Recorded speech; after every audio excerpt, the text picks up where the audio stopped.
Hey guys, first for Guardsman here, and today I brought on Mr. E of Darktide fame once again to talk about the MTX store in Darktide and the paid cosmetic DLC for Space Marine 2, and just the general state of paid expansions in gaming currently. What is up, man? Hey, what's up? I'm glad that you had me back, or I'm having you back. I don't know how this works, but yeah, glad to be here. And I'll never miss a chance to talk about the Dark Tide store because it's such a weird topic that has plagued this game since the absolute beginning of time. Now, I personally love Aquilas. I just want to put that out there. Do you But, actually? no. Okay. No, I don't. I was about to say you're about to start a shitstorm already in the No. comments. Yeah, I mean, we both know what the Aquilas are about, right? Because Vermintide 2 didn't have a premium currency that it required you to buy stuff with. You just bought stuff from the Steam store with dollars, like actual money. And Yeah, they yeah, did. They did have something like that eventually in Dark Tide, I believe, or at least some people made some mods for that to like show the actual price tag on these Aquilas. But Aquilas have always been like a super controversial topic in Dark hmm Tide since launch because the cosmetic DLC in Dark Tide is just extortionary in my opinion. Like $30, nearly $30 for certain skins is some kind of of it, yeah. ridiculous. I And so so like it's definitely gotten better over time, but there are still items that it's just kind of like strange what you see the pricing where you'll check the store now and there's like a set of 3 hats and it's like 1,800 Aquilas, which equates to think I think I want to say that's like $15 or something, which is quite a lot for 3 hats. I mean, you can only wear 1 hat at a time and they're all recolors of each other. So you get stuff like that, but then you'll also get like 3 different hats that are 900. So there must be some like weird calculus that's going into determining the prices of these, but it's just arcane. It doesn't make any sense, and like that's the sort of stuff that gets players pissed off. Is like when there's no transparency as to why stuff is priced like it is, why the store right. is like it is, which is kind of what I wanted to discuss today. I feel like people are way more open to having these premium cosmetics, like the Creaseman and stuff like that, be more expensive. But like when it hmm comes to, like these tiny hats and stuff costing like 900, it is kind of ridiculous. As far as like the landscape of gaming has gone with like paid cosmetics and stuff, I feel like people in general have kind of been like frog and hot watered on this a lot. Where like previously, like 15 years ago, if you had paid cosmetic stores like this, people would flip Insane, yeah. out. Like it was pretty much an exclusively MMO thing, or like even MOBAs started doing it for a while. But as far as like your PvE game having these like $30 DLC skins, it's kind of ridiculous at times. Yeah, it's kind of hard to remember at this time because like when I look at it, I definitely have boiled my own frog where like I'm so used to playing Path of Exile where cosmetics in that game like a single chest piece can be $25, like not even a full set of armor, it's just the chest plate. And that is a free to play game though. So that is a little bit different. But this game, I kind of like tricked myself into thinking that it's a free to play game, I guess because it's been so long since I made the initial purchase. It's a $40 game, so like, if you're not getting it on sale, you are spending $40 up front, and then they're expecting you to buy cosmetics on the back potentially. I yeah, I don't know if I think the thing that would probably makes most players mad is that there's just generally not that many cosmetics to select from that aren't on the premium store. And I think there was a big promise or a push for that early on in the game when they introduced, it's not called the Commodore's Vestures, it's like the other store where you can get like there's like literally 2 weapon skins, like a red one and a blue one for every gun in the game, and that's Yeah, they it. And look they look pretty like shit. terrible. Like, let's just Yeah. be, yeah, they look terrible. I think they did do a bit of a better job with the Havoc 40 skins and stuff like that, like the Havoc release hmm stuff you could do. It is way better than like the stuff in the proper store, but even like the currency, like gold like, cosmetics are just terrible in Dark Tide, Yeah. and Dark Tide in general. It's kind of a weird game where like you really don't see your cosmetics personally because you're first person, unlike a Yeah. game like Space Marine 2 that's third person. And as far as seeing your own cosmetics, you're gonna see your cosmetics more if you're terrible at the game and go down all the time, or You're you gonna play see like when a you're kneeling on the ground. yeah. If you're perma stuck on the Or floor, you if you will spend a see lot of your your time in cosmetics. loading screens to get back into the game after you've failed out, yeah, you'll see a lot of Yeah, cosmetics. That yeah, you does get to kind of see all suck. the Like cosmetics. you get a lot of value out of weapon cosmetics, so because you can see Oh, them, they're definitely. like right in your face. But yeah, it does suck that like there is no third person for this game because I play a lot with a third person mod, and honestly, it's not half bad. I feel like if the game had an option to play in third person, they would probably sell more cosmetics because like being able to see your own ugly ass character is usually pretty terrible. But yeah, I definitely agree that like you get a ton of, I don't know, let's say value is the word, but you definitely feel like you get value out of the Space Marine 2 cosmetics because you get to spend your whole time looking at your like blood angels or whatever you've decorated yourself as, and it looks pretty Yeah, they're cool. also comparatively very cheap, which is very interesting to me Yeah. because a big issue people have brought up is like, first of all, people blast Fat Shark on this all the time.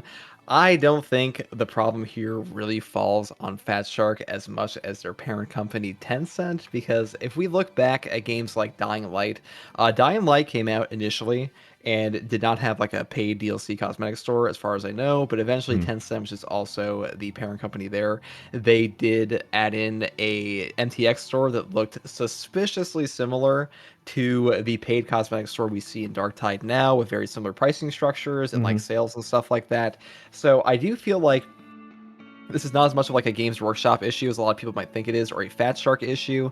I think this is like primarily a Tencent issue because we talked about this before we even went live, that the Games Workshop, other Games Workshop games don't deal with this issue I mean, Space where Marine they doesn't don't have the have issue, like, yeah, right? Space Marine does not have the issue. Like as far as like Owlcat or the devs over at Focus Interactive or Saber Interactive, they don't have to deal with this whatsoever. And like their paid DLCs are like little packages, like here's $8 for a champion skin, and they have to work around, Games Workshop guidelines to actually make these skins look proper in game Yeah. and like be fully lore accurate.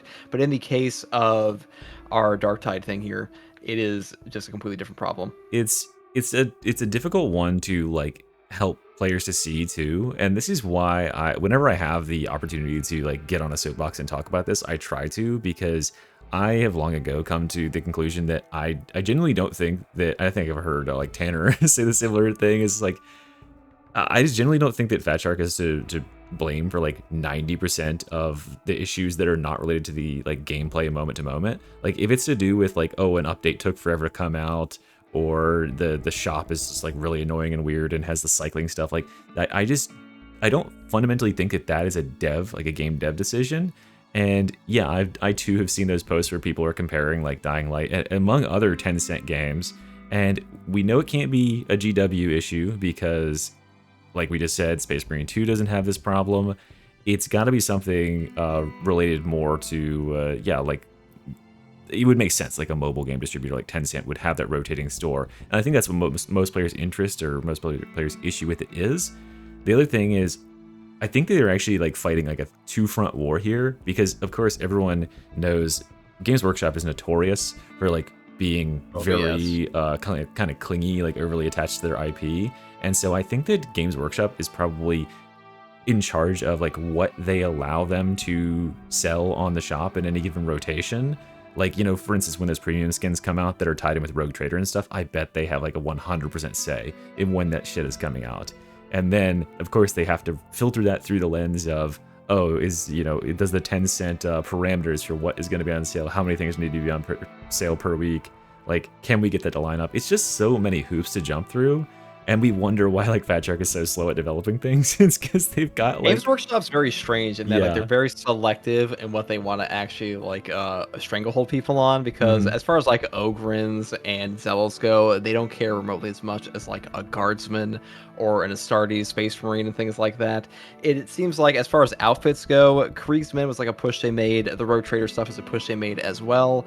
It does seem like it's a lot more aggressive in Darktide. I have to wonder like how much Games Workshop actually talks about this with Tencent themselves, about like, okay, where are you putting the MTX store, because it's very obviously like, it's coming from corporate, which Yeah. means that like It feels corporate's telling them you super have to corporate. have an MTX store, and then on top of that they have to deal with the Games Workshop being like, okay, your corporation says, like your corporate overlords say like you have to put this in, but this is all you can put in within those guidelines, Yeah. and then Like that on top of updates just becomes a real pain in the ass.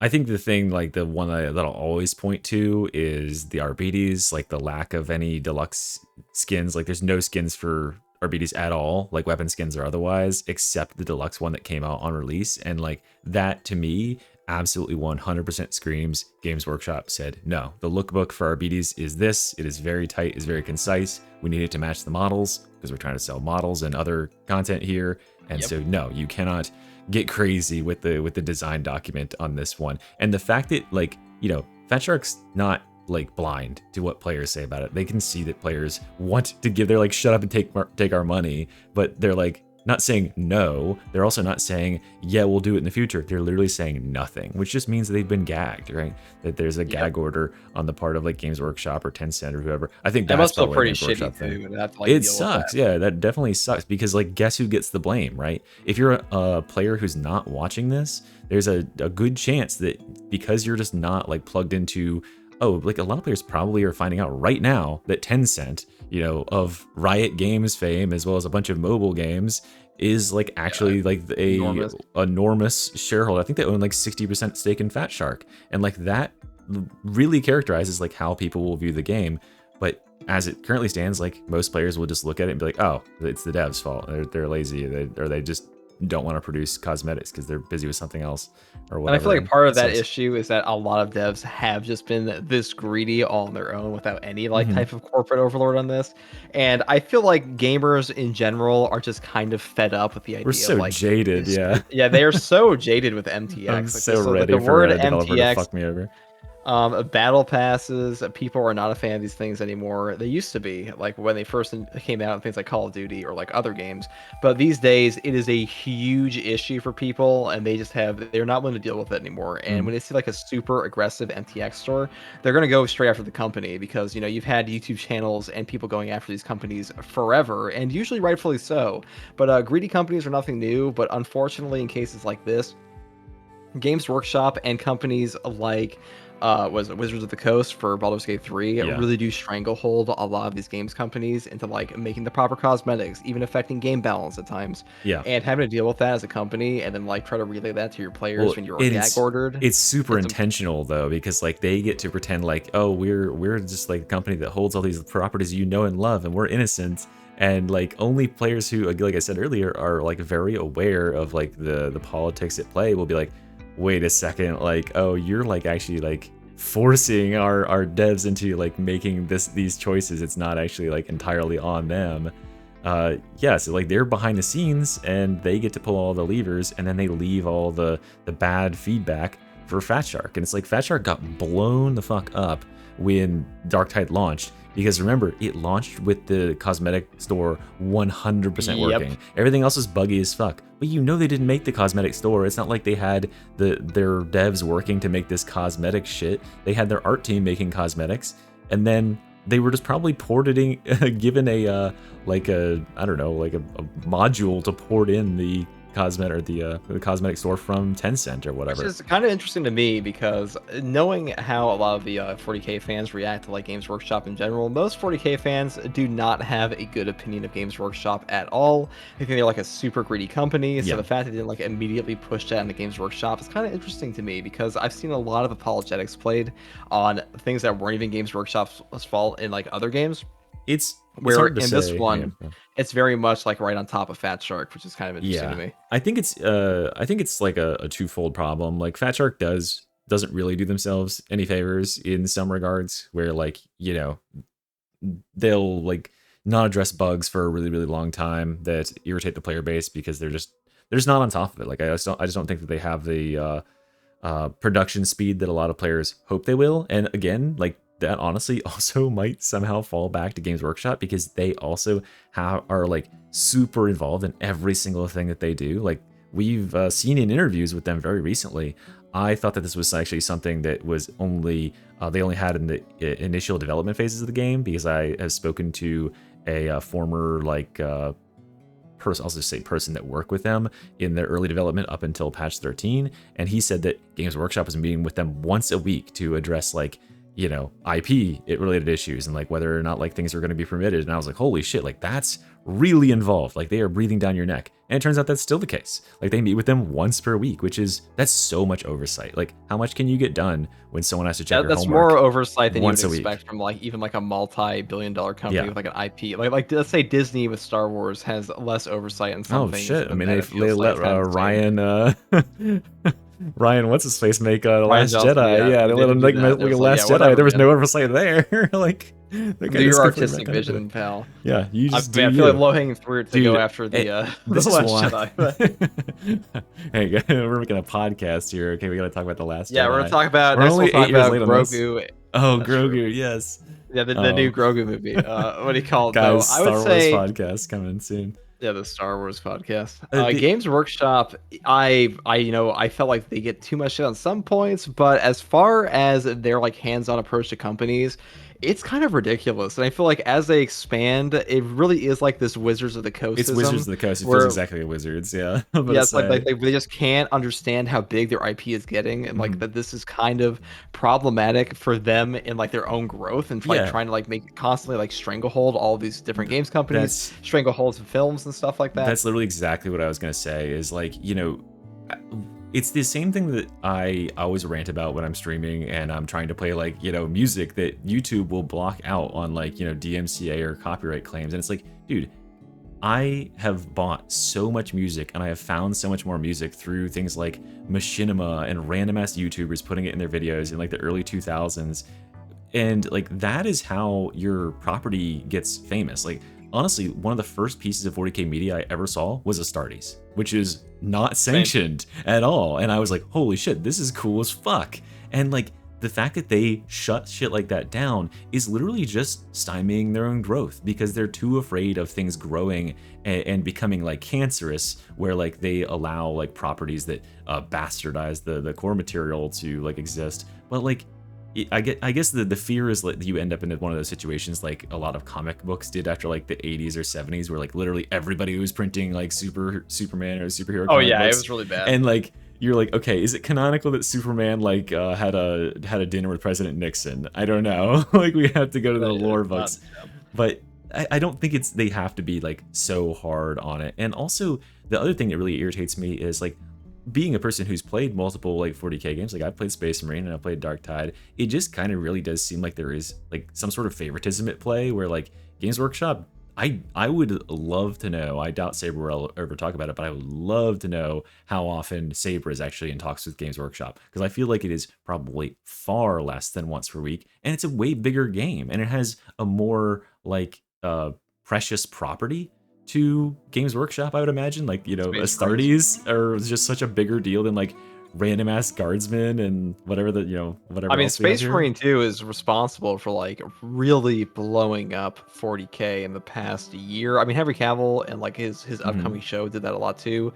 But like it feels like, the catalyst is coming with the major 40K explosion, and if Games Workshop keeps handling their properties like this, they keep like strangleholding every company that wants to use their IP, because way back in the day, there were a ton of terrible 40K games, and like not just That's lore true. breaking, but like they were horrific in gameplay, and it feels like they Well, just didn't really care that much back then compared yeah, to now. that was actually in the same era where Vermintide 1 came from, because that was when the license, like anybody could just like, I forget, I Yep. read at some point like how you got the license, but it was like super basically open. You could literally just like apply and get the license to produce like a 40K, or not 40K, but like a Warhammer game. And that's how Vermintide or Fat Shark got the license to produce Vermintide. And thank God they did, because they like really realized the universe. But it just feels like, I mean, shit, you gotta realize that, like, this is a professional company.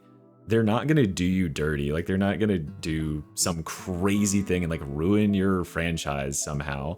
People, like, imagine, like, how much would it destroy 40K to have an alternate color outfit for the Arbites? Like, that's the sort of thing that Yeah. they're preventing with these actions. And it doesn't come off as, like, oh, good on them for, like, making certain that the continuity is preserved. It comes off as like, wow, really seriously, guys, like, dick move. Like, Yeah, I why feel are you being like like this?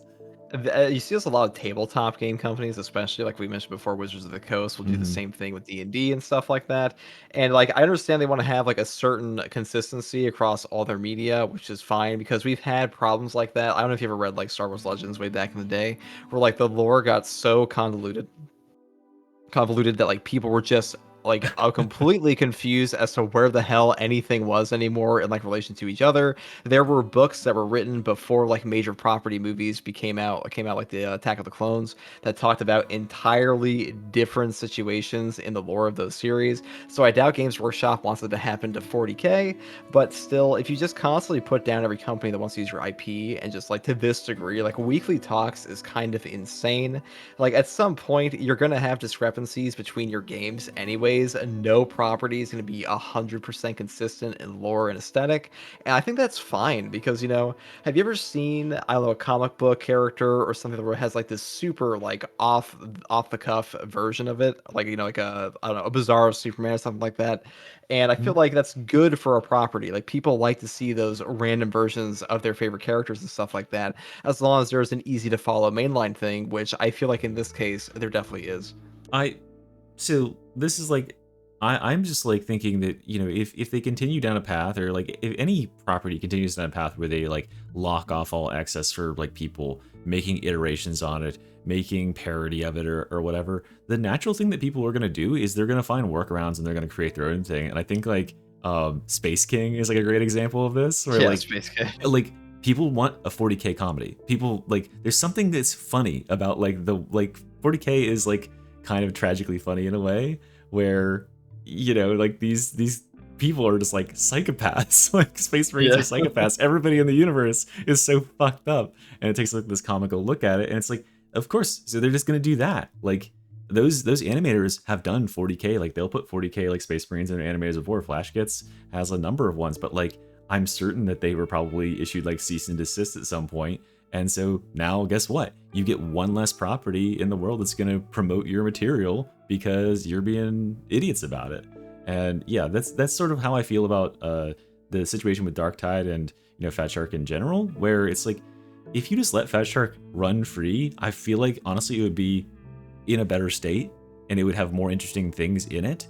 I've heard, I think Tanner told me, I don't remember actually honestly who told me this, but like that Havoc as a game mode was an idea they've had since like the very beginning inception of the game. But Games Workshop told them that it would be too difficult for rejects to tackle. Like it wouldn't be it wouldn't be a appropriate level of operation for rejects. So they like shot them down and eventually they got it. And like, if Which they is have it, crazy yeah. because if you look at like Space Marine 2, there's no way that Space Marine, even Primaris Marines, are cutting through like, three Carnifexes at once by No, but like, themselves. It just doesn't yes, happen. it's like they've come up against like just some like rules lawyering like dick who's like, yeah, no, you can't do that actually, and it just sucks. I know a lot of people that every time the topic of what's Fat Shark's next game, because there's always like rumors about like an Unreal 5 game coming from them. They're like, what's Fat Shark's next game? Is it gonna be like in 40k, or is it even gonna be like a Games Workshop property at all?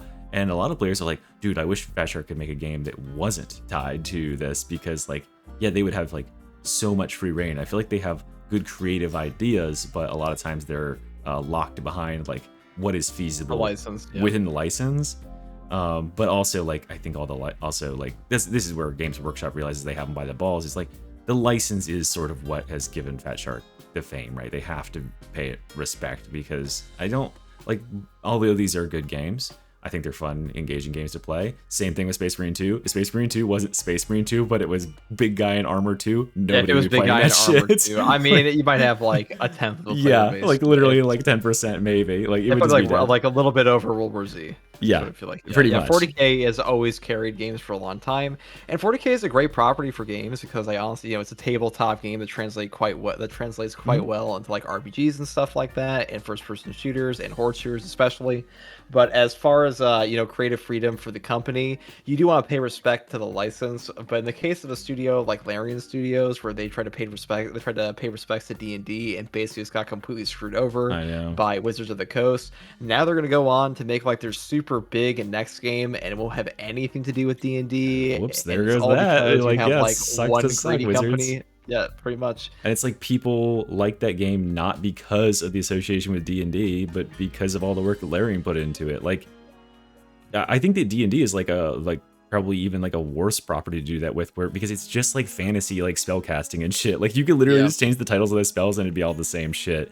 But 40k is at least has like recognizable figures. Like, it's pretty hard to like. Oh, ape, don't sell the D&D fans. They'll come after you with their mind Oh flayers and all yeah, that. sorry. Yeah, Yeah, they mind players like are some so people. unique, dude. They're not Yeah, definitely not just some people Cthulhu. take that D&D lore seriously. As a fellow D&D player, of like 15 years, everything there is just ripped from other fantasy. They just somehow got a trademark on it, so sucks to suck. Yeah, 40k has some pretty unique stuff, even if it was inspired by a lot of stuff for sure. Like there isn't a ton like it in at least sci-fi fantasy, I Mhm. guess, these days. Star Wars has kind of fallen off super hard. Other sci-fi franchises are good, but they don't get like enough Wow, we're releases. But really as far as dogging like on Star Wars today, huh?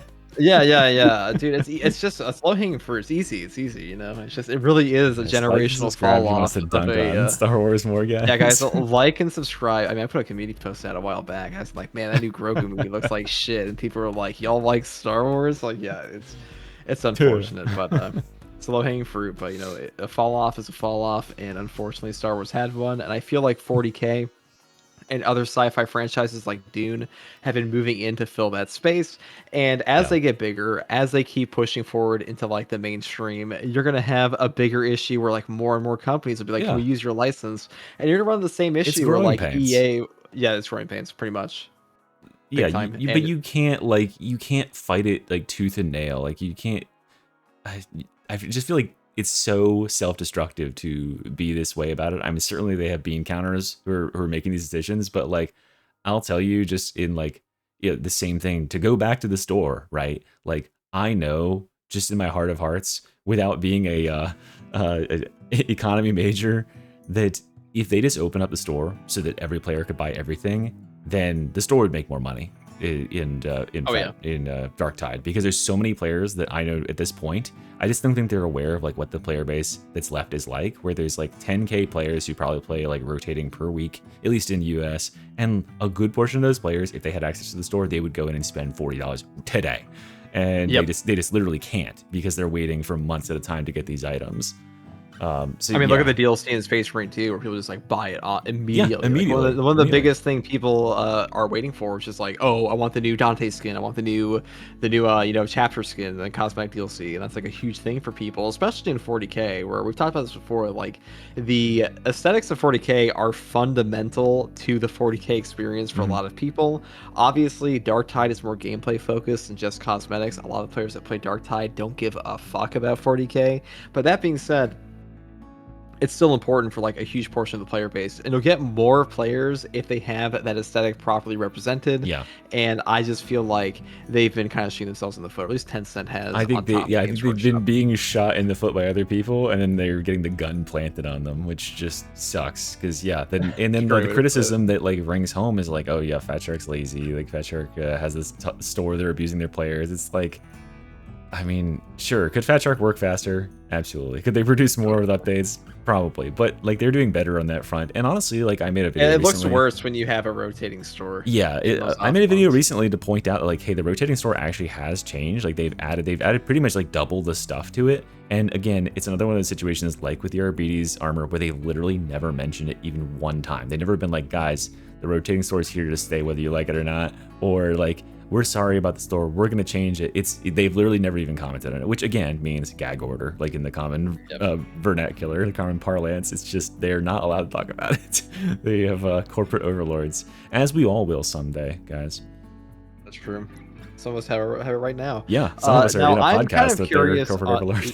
That is true. I think we kind of hit the major points on the MTX for Dark Tide and Space Marine 2. Do Sure. you have any closing thoughts on that at all? No, I mean, I think I've said my piece on the issue. It's just like, you know, I will always side with my devs, especially if those devs are, as we know them to be, beholden to corporate powers above.